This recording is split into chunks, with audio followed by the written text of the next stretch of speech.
and I say to someone, have you practiced the piano today? And I say to another person, do you practice medicine?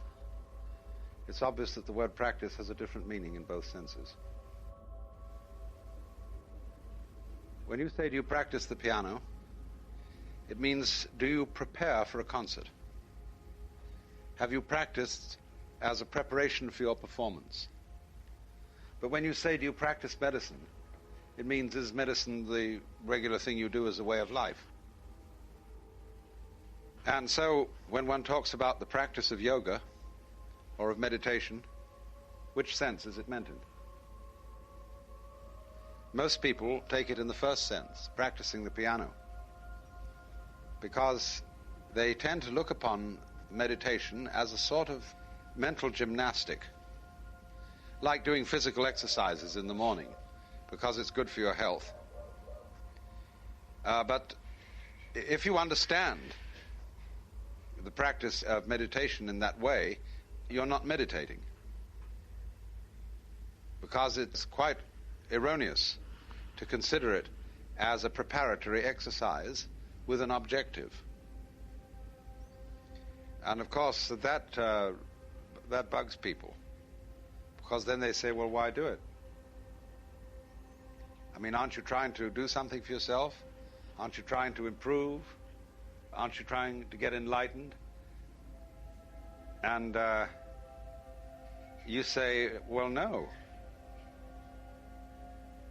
Because fundamentally, meditation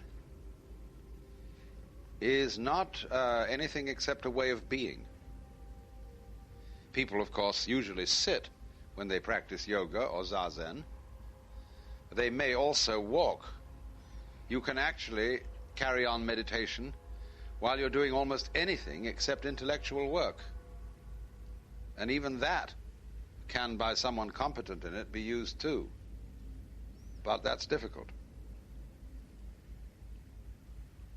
Meditation is not really to be considered as something special apart from the rest of life.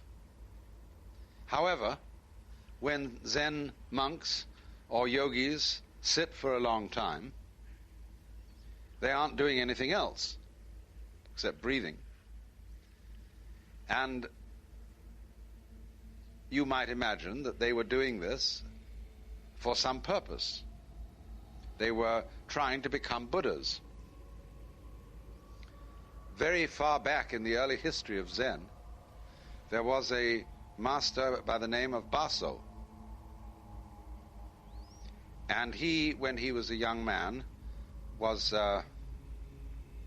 practicing meditation. And when his teacher came along one day, or the man who became his teacher, the teacher said, "What are you doing?" And he answered, "I'm sitting to become a Buddha." And the teacher picked up a brick and started to polish it. And Baso said, "What are you doing with the brick?" Well, he said, "I'm polishing it to make a mirror." And Baso said, "Well, however much you polish a brick, it'll never become a mirror." And the teacher said, "However much you meditate or sit, you won't become a Buddha. Because Buddha is in no special state. If you become attached to sitting, then your Buddha will only be a static Buddha." Nevertheless, in spite of this, Zen monks still continue to meditate, to do zazen. Za in Japanese simply means sitting, sitting Zen, as distinct from standing Zen, lying Zen, and walking Zen. Because in there is in Buddhism what are called the three dignities of man. And they are walking, standing, sitting, and lying. Four dignities of man. And so that to sit in meditation is simply really to sit the way a Buddha sits. And so they say in Zen, if you want to walk, walk. If you want to sit, sit. But don't wobble.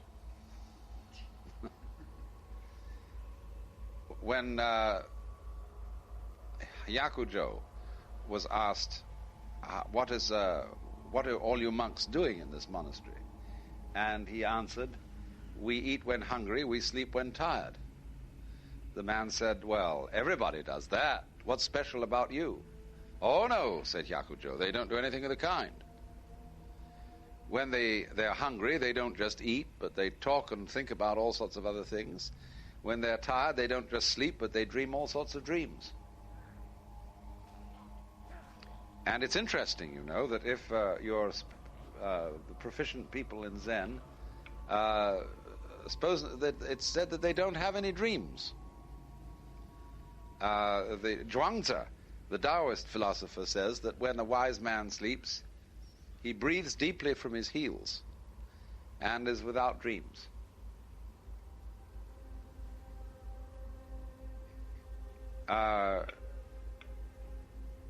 So he sleeps thoroughly. The Hindus distinguish 4 states of consciousness: waking state, the dreaming state, and dreamless sleep, and then the 4th state, which they don't call anything except the 4th. And they value very much long periods of dreamless sleep in which you go to a very, very deep level. And it's so deep that you can't remember it when you wake up. And that's the non-dream or the beyond dream state.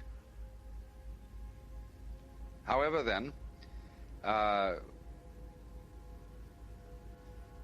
you might say that the whole principle, therefore, of meditation is along the lines of when you sit, sit. Or as the Japanese Zen priest Dogen put it, sit just to sit.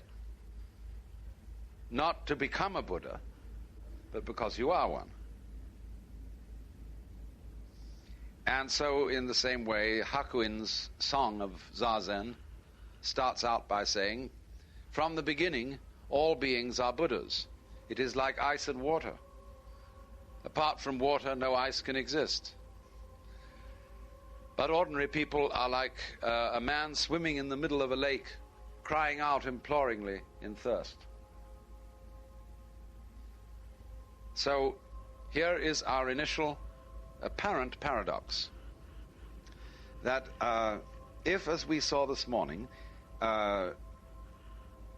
cosmic consciousness involves the recognition that everything is right or harmonious the way it is,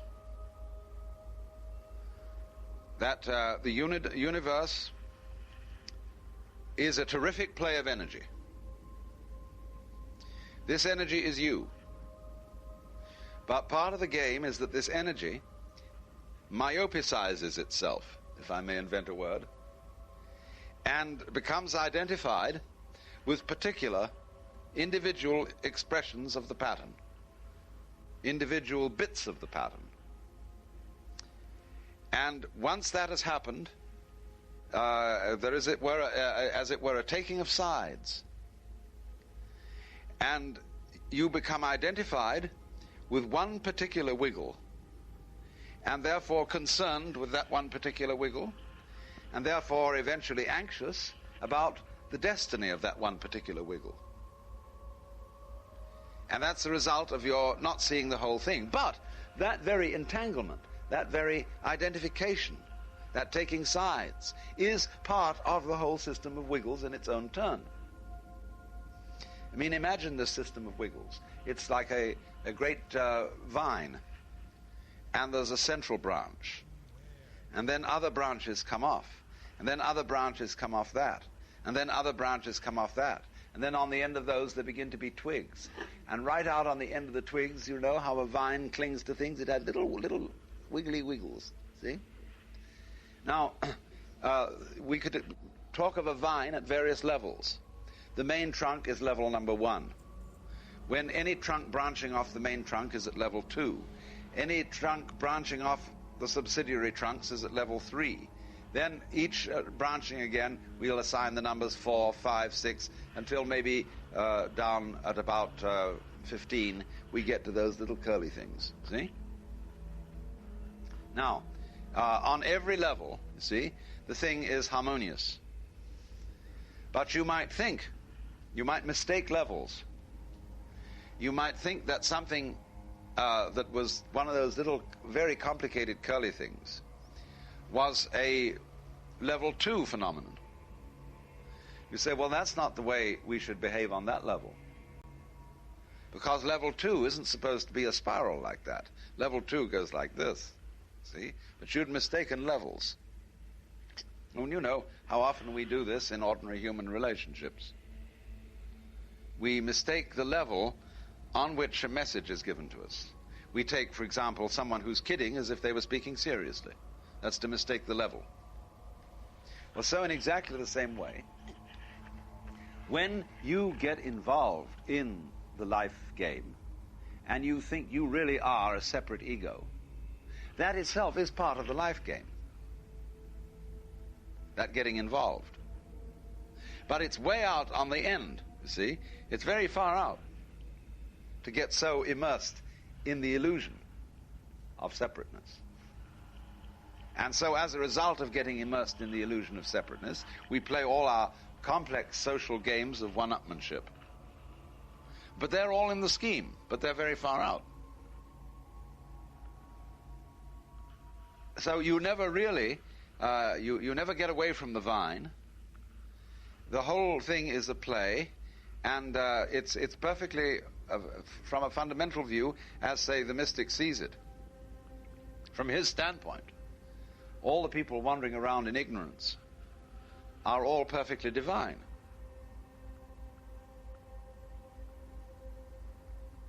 So then, there's a basic difficulty arises about this.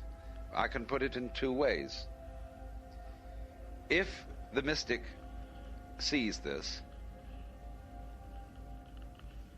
and says, well, I see that everyone is Buddha or everyone is God or whatever you want to say, has he really said anything at all? And if you ask that to a Zen master, he would laugh and say no, he had said nothing whatever. Because you see, from the standpoint of strict logic, you can't say anything about everything. Because the only meaningful statements you can make are comparative statements, which involve some sort of classification. And there isn't a class of all classes. There isn't, you can't classify everything. And so very naturally a person who thinks logically would say, well, this mystic is just talking out of the top of his head, talking through his hat. But nevertheless, you cannot get away with the fact that the person who is saying this has had a very, very moving and profound experience. And this is the way in which he tried to say what he meant. And that's why some of them just shrug their shoulders and give up and say, it can't be put into words. You have to realize it. Because you see, whenever you put it into words, you talk nonsense. But it is rather easy to see this, that the lens of your eye is what we call transparent or colorless.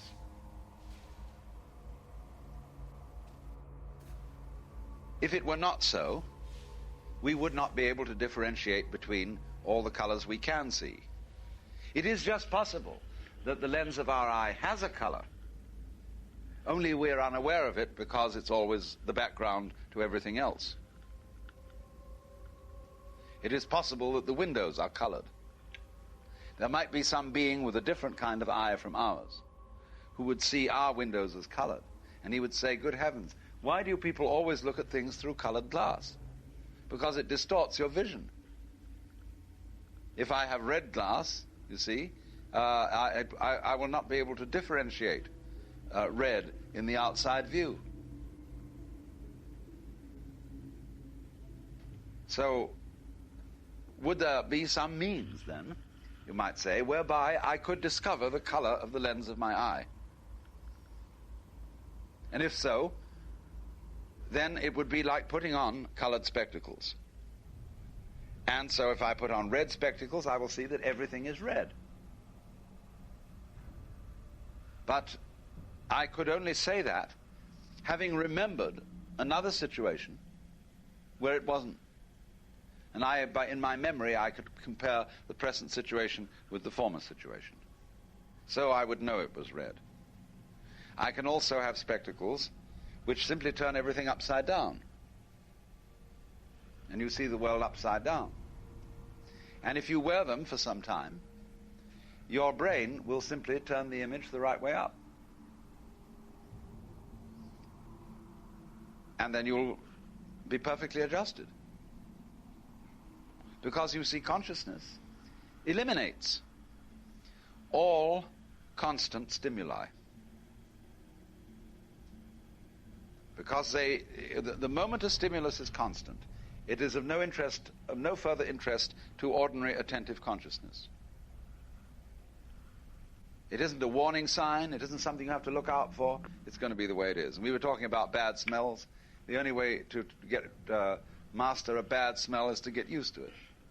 If you live in a neighborhood where there's a tannery or a gasworks or a slaughterhouse, something, you soon think that that's nothing at all. It vanishes.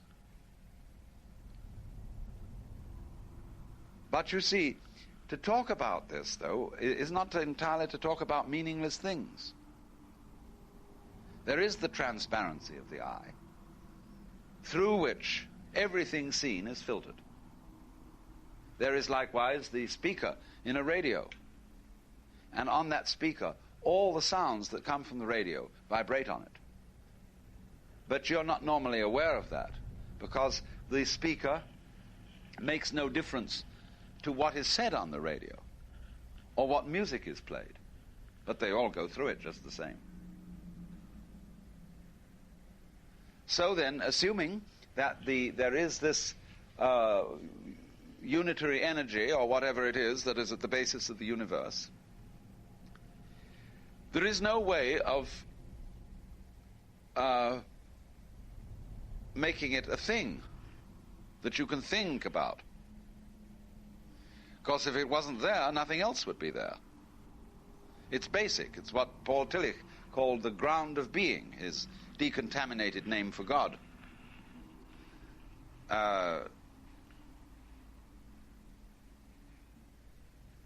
So you say, well, what difference does it make? If this ground is basic to everything, what difference does it make? Well, it doesn't make any difference. That's the whole point. Unless you can say all differences that are made it makes. Then again, a logician is going to quarrel with that statement because you say all.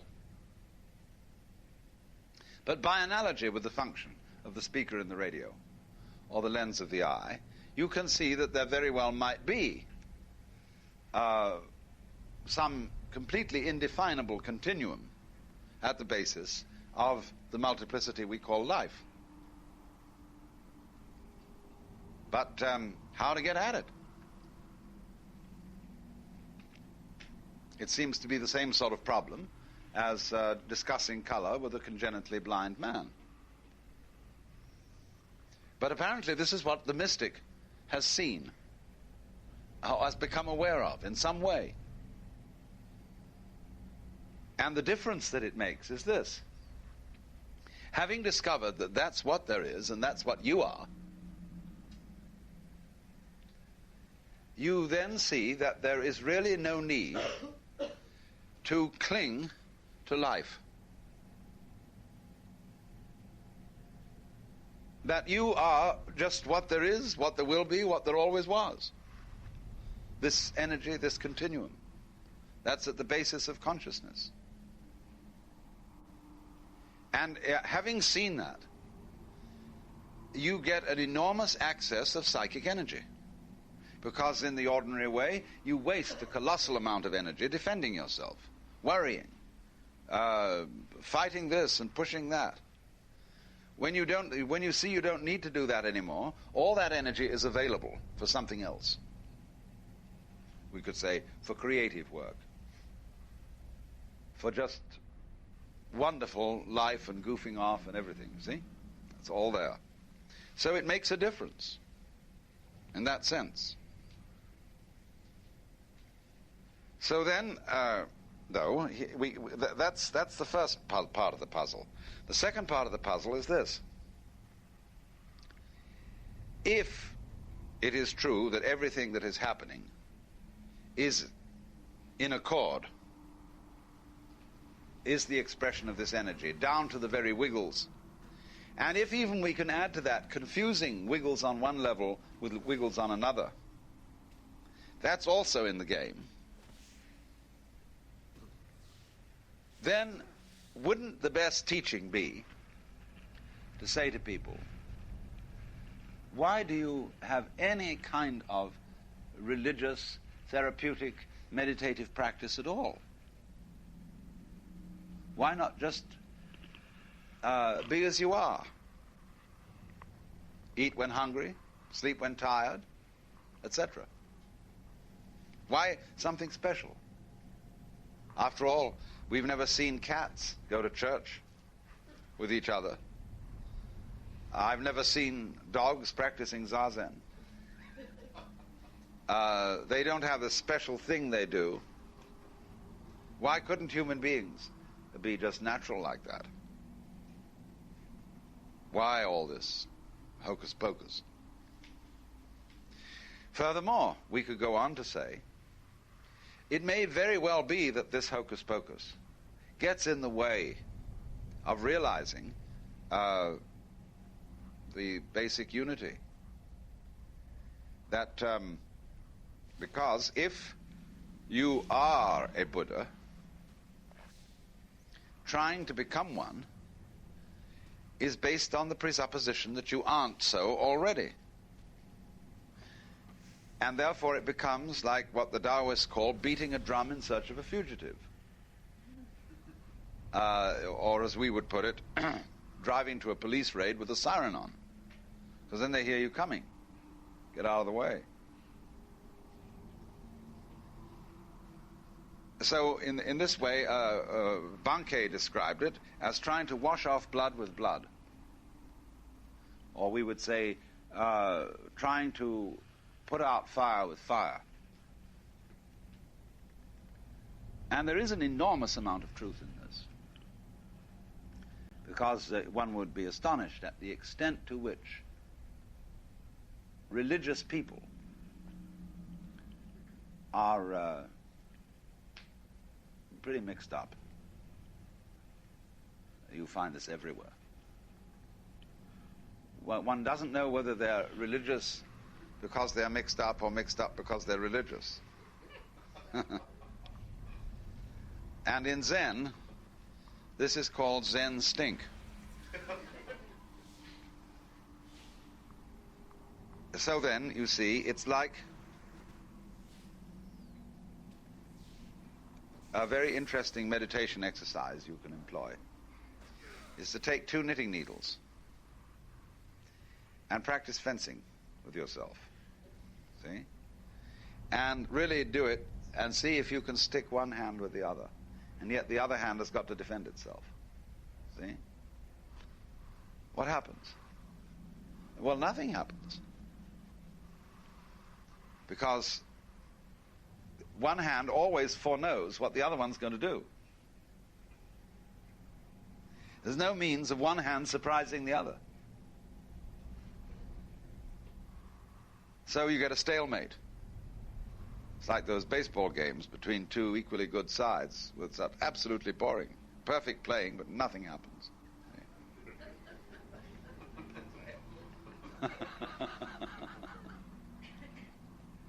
So there has to be a surprise. So then you ask the question, how do you surprise yourself? Well, you can't arrange to do that. Satori, enlightenment, is always a surprise. Hiccups is a surprise. It's very difficult to plan for hiccups.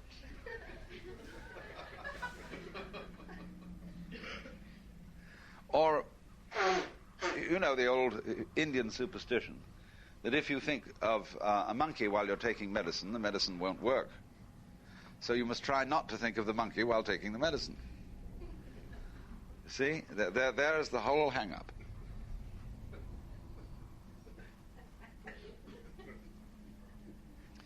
Now, one answer to this is, yes, that's perfectly true, and therefore the only thing you can do is wait until it happens by itself.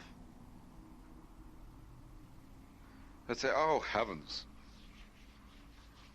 I might wait all my life for Satori, and it might never happen. It's like one of the kings of Spain went for 27 days without a bowel movement. And heaven only knows what anxiety, what frightful purges were taken. But as George Grodek, the contemporary of Freud, used to say, just don't worry about it. There's a hole down at the end and it's got to come out sometime.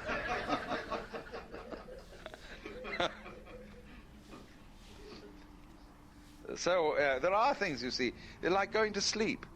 Children often have a great deal of difficulty going to sleep because they're so excited. And their mothers tell them to try to go to sleep.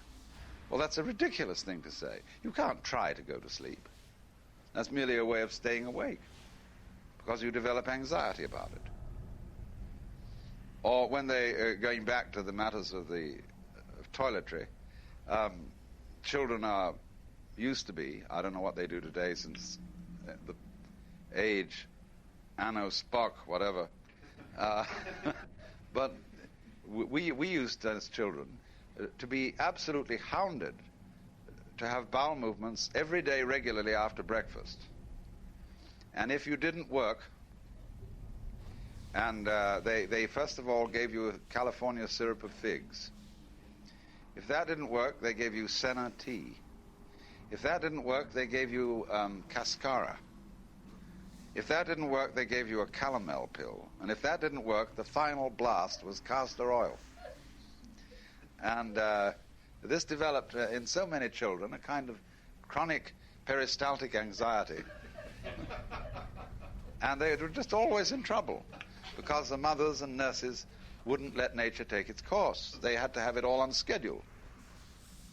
Well, in just the same way, you can't schedule your own enlightenment. You can't say you must be enlightened every day at 6 o'clock. Or when I want it. You do have to wait. But now there are two ways of waiting. One way is the way of expectancy. Oh, when will it happen? Oh, when will it happen? You know? And you wait like that. Another way of waiting is to abandon enlightenment altogether. Give it up. Well, you say, how can you do that? Because I can't help being fascinated with the prospect that there is another state of consciousness which is somehow more harmonious than the one I'm in. See, the grass on the other side of the fence is always greener. And I want to get that other state of consciousness, you see? Well, now, then teachers, you see, have all kinds of clever gimmicks that they use to get in here. They say, such as, you should realize that enlightenment is really the actual state of consciousness you're in now. There's nothing to be attained. And or it was like one of the monks came to Joshu, another early Chinese Zen master, and said, what would you say to someone who comes to you with nothing? Joshu answered, throw it away. And so, all right, in ordinary consciousness, we are normally trying to get into another state of consciousness. We call it, say, the quest for pleasure or the quest for happiness. I would like to be happy all the time. Therefore, I don't like the state of consciousness I'm in. I want to get out of it. Now then, if I say, somebody says, no, You can only change your consciousness by accepting it as it is. Then if I do something about that, like trying to accept my state of mind as it is, why am I doing that? Obviously that I want to change it. So I didn't accept it at all. So then the teacher can say, all right, look, just leave everything alone. Because it's all there the way it is. See? Now, he may, just if he's lucky, get you to see something at that point. What he says in that way may so surprise you that what will you be doing then, you see? You will be, in fact, insofar as you're not striving to change your state of consciousness, you're at last meditating.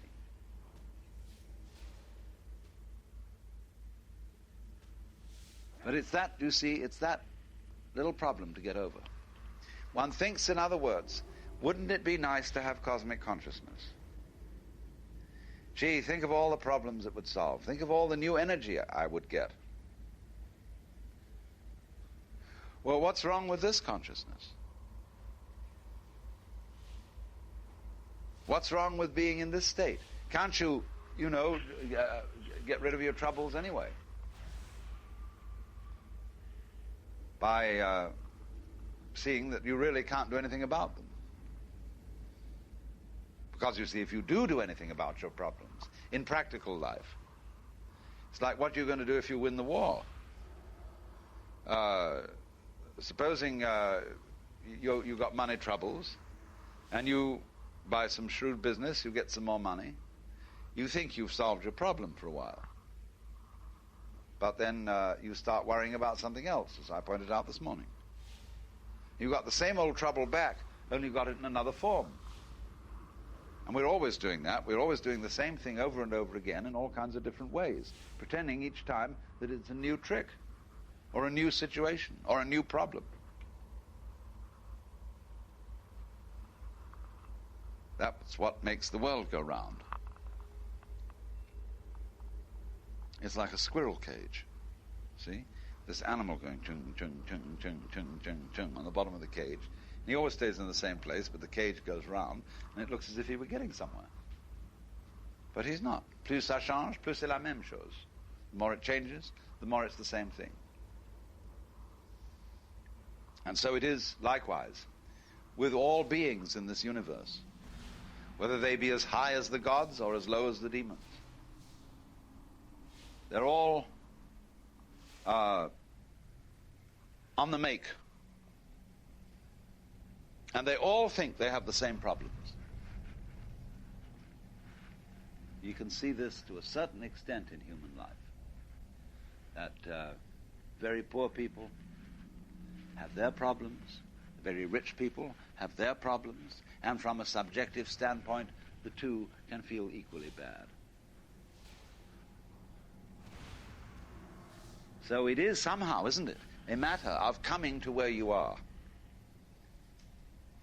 What's the difference then between coming to where you are and going on just as you did before? Isn't there some little itty-bitty difference? Well, if I say no, there isn't, there's none whatever, some people will simply dismiss the subject out of hand.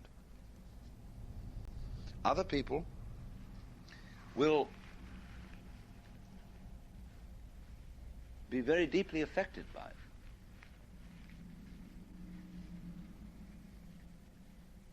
Because that understanding will lift away their anxiety. They'll become calm inside. They will not be struggling with their own state of consciousness as it is. And that will be exactly like leaving the pool of water alone, so that the waves die down and the mud sinks to the bottom. Now, when that starts to happen, and you've learned somehow or other to leave your mind alone, you can begin to practice meditation, which is that you make the discovery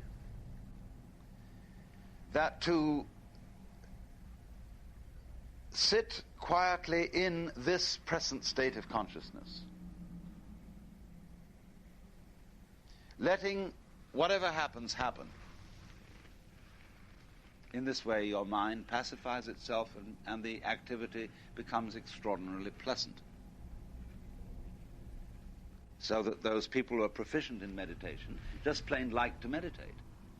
They're not doing it for any ulterior reason, but just that they like to be in that state.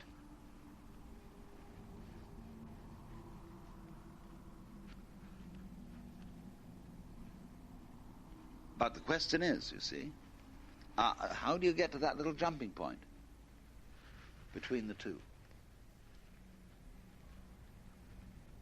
And as you examine it and go back behind the motivation, you see, why do you want to jump from one to the other? Because I'd feel happier? How do you know you would if you haven't already been there? Well, all those mystics who come back with reports of it say they're happy. It's like the little girl who wrote to me the other day. Said, "Dear Mr. Watts, are you enlightened? I would like to be enlightened too. Will you please tell me how I can be enlightened?" Age 15. I haven't answered the letter yet.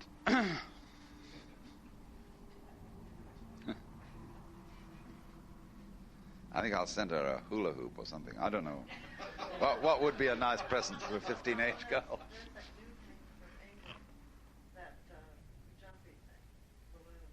Oh, that's right. Yes, that's right.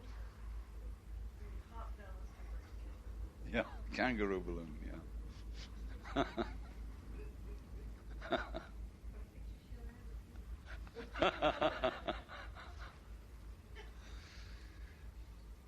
So,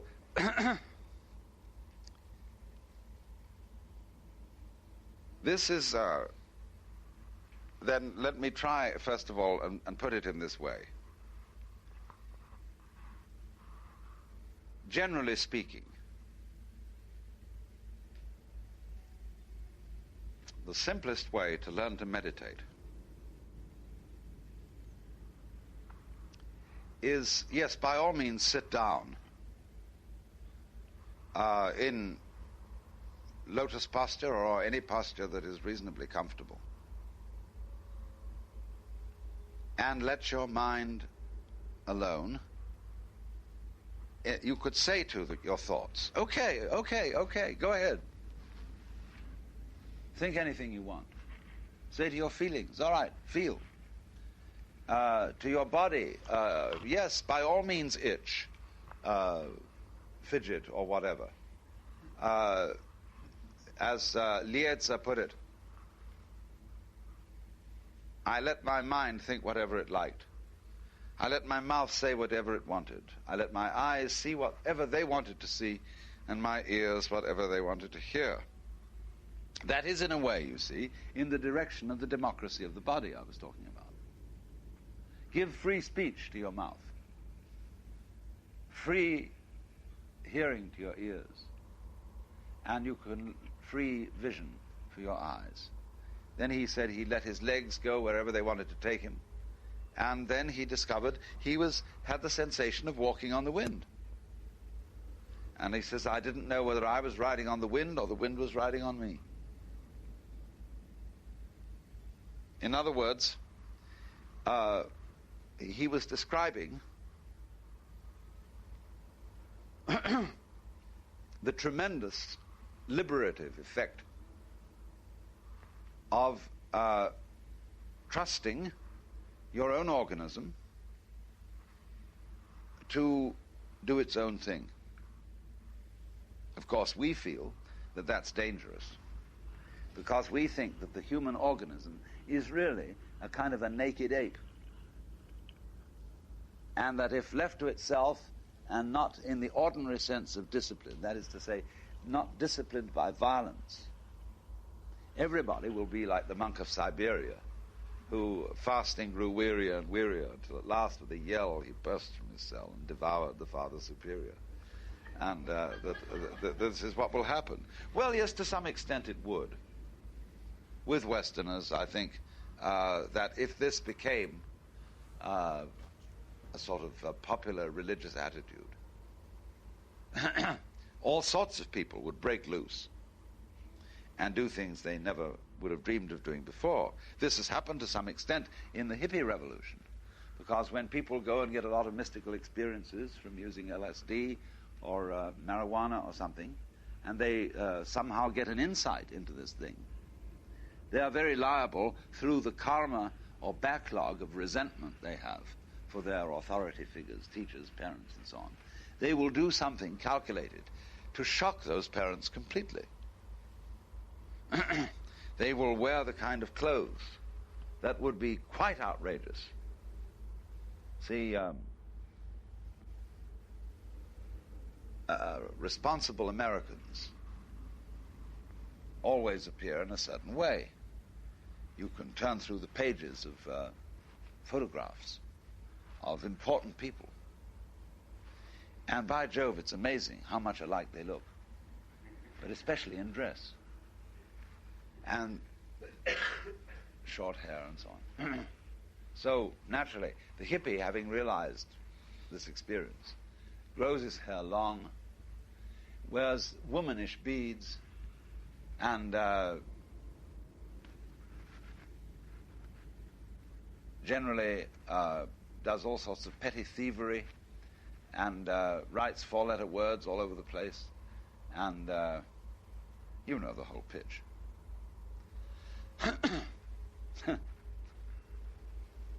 Well, that's a swing, you see. That's one of the dangers. That's a thing that's always liable to occur. When you stop moving in one direction, you tend to be shoved in the opposite, even though your intention was to come to the middle way.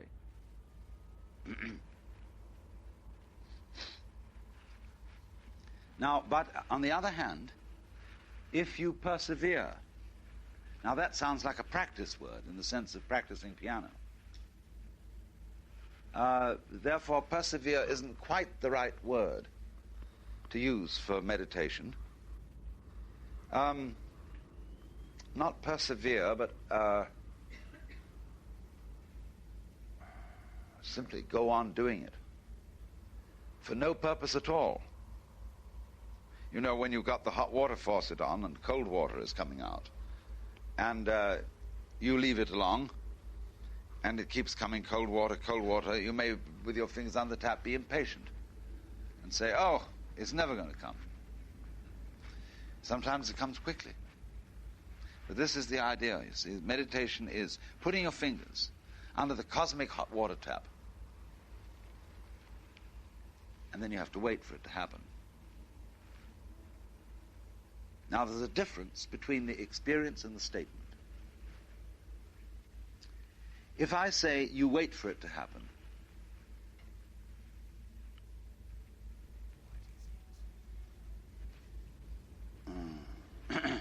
there is the thought, oh, I shouldn't be just lazy like that. Surely there's something I can do. Just some little bit of a thing I can do to hasten it along. But if the teacher says no, nothing, you see? What he's saying on one level, and this again is a question of levels as I enumerated them in the analogy of the vine, will have a different sort of effect on another level. It's as if, for example, Calvinists, who are fatalists and believe in absolute predestination, how come that people who can believe that get so spiritually energetic?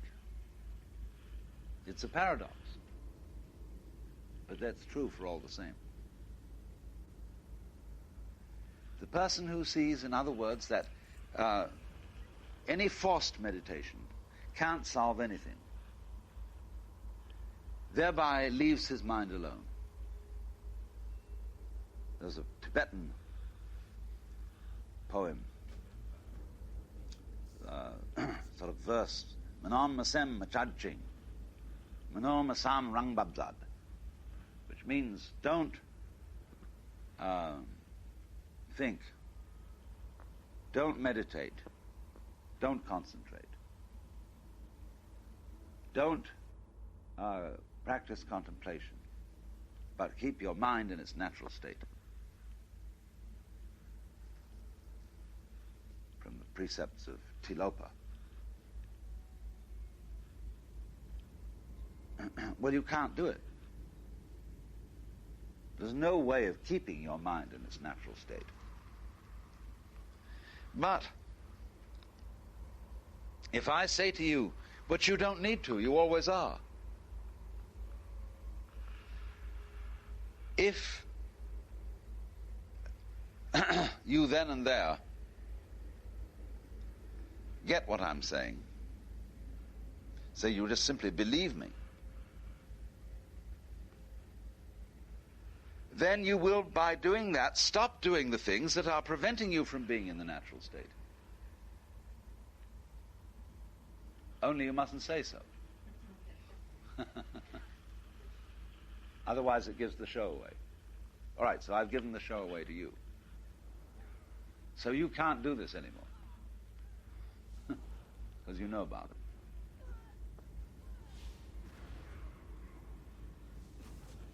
So, what will you do next?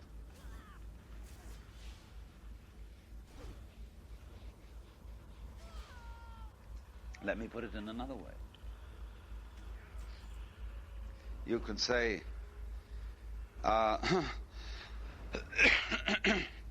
whether you like it or not, you're a Buddha already. And nothing you can do will get rid of it. Not even trying to get it will get rid of it. See, I've gone to another level now.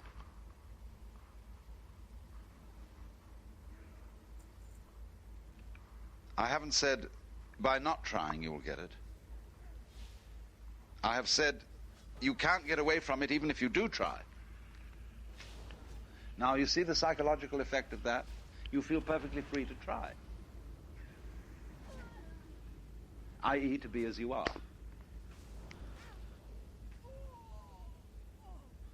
And in this state, then, you are no longer wrestling with yourself. But the point is, we always do wrestle with ourselves. Even people who we would consider,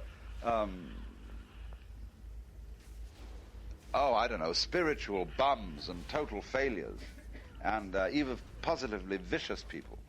They're wrestling with themselves like anything. Why, let's take the people who, there's a special kind of cheating the income tax. And what you do is, you go all over the country filing false returns, and then claiming something on them. So the government will send you a check, and you keep a place in ever so many different cities. And you go around collecting the checks. But you could earn far more money at an honest job. I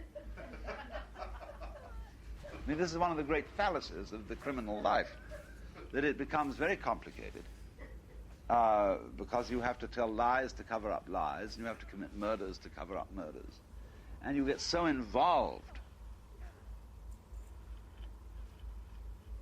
So, in that sense, you see, it is more work to be neurotic, to be a slob, than it is to let go and actually meditate. That's, in a way, the easiest thing to do. But the trouble is, when you're used to a life of criminality, when you're used to anxiety, you can't give it up because you think it's good to be anxious. In all this talk by existentialists like Rollo May about authentic humanity, how that a person who is not anxious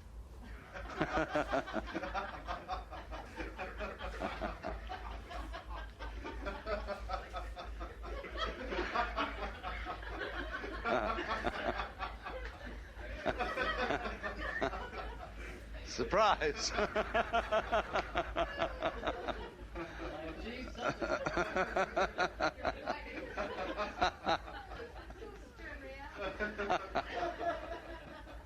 But they say that a person who's not anxious is not really human. And therefore, it sort of becomes your duty to be anxious. Well, a lot of people are like that. They think if I don't worry, the thing I'm worried about is going to happen. That if we don't get excited about something, you see, well, then we won't do anything to correct it. Of course you won't, but the point is, if you do get excited about it, if you do, lie awake nights thinking about your sins, and especially your sins of omission, you will wake up in the morning with any energy to do anything about it at all. All your psychic energy will be gone, will be dissipated in trying to steam up motivation. Now, you don't need to do that. Because if you need to alter some situation in life and actually do something about anything, you will do it not from worry, but from an overplus of psychic energy. It's like the Industrial Revolution. Everybody always worried about what to do with the poor people and the sick. But until the Industrial Revolution came along, there was no energy for it. It's only as we harnessed electricity and steam and things like that that we could produce effectively to feed everybody in the world. So, in the same way, when you have let go, then you've got all this energy to do things with. You don't ask, where are we going to get the energy from? It's like asking, where are we going to get the money from? Money doesn't come from anywhere. It's an invention. And so where are you going to get the energy from? Well, the answer is you are energy. You are nothing but energy. Your whole being is a pattern consisting of nothing whatsoever except energy. There isn't any kind of lump of body that you're carrying around. That's a koan in Zen. Who is it that carries this corpse around?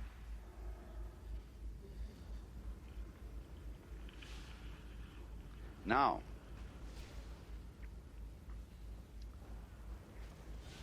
there is a very curious relationship between great energy and activity and stillness.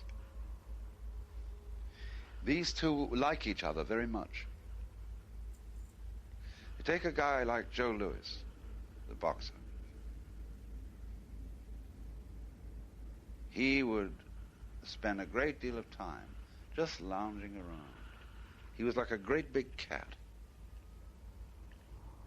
And study cats, because they're just like this. Cats will relax like this, completely open. They'll curl up. They'll sit for a long time, quite still, but wide awake, watching. And then, zingo, the minute a cat needs to do anything, it's all there, just full of energy. So in exactly the same way, anybody who has realized energy, he will very much enjoy being like a cat and spending time just sitting. And that's meditation practice. And that's real meditation practice, as distinct from something which is self-conscious, cultish, phony, where everybody... one of the most offensive things about certain people in Japan who go over there to study Zen, they're always bragging about the difficult times they had, how long they sat, how much their knees ached, how difficult it all was, but by Jove, have we suffered. You know, this is the good old Protestant conscience suddenly coming along in a Buddhist robe.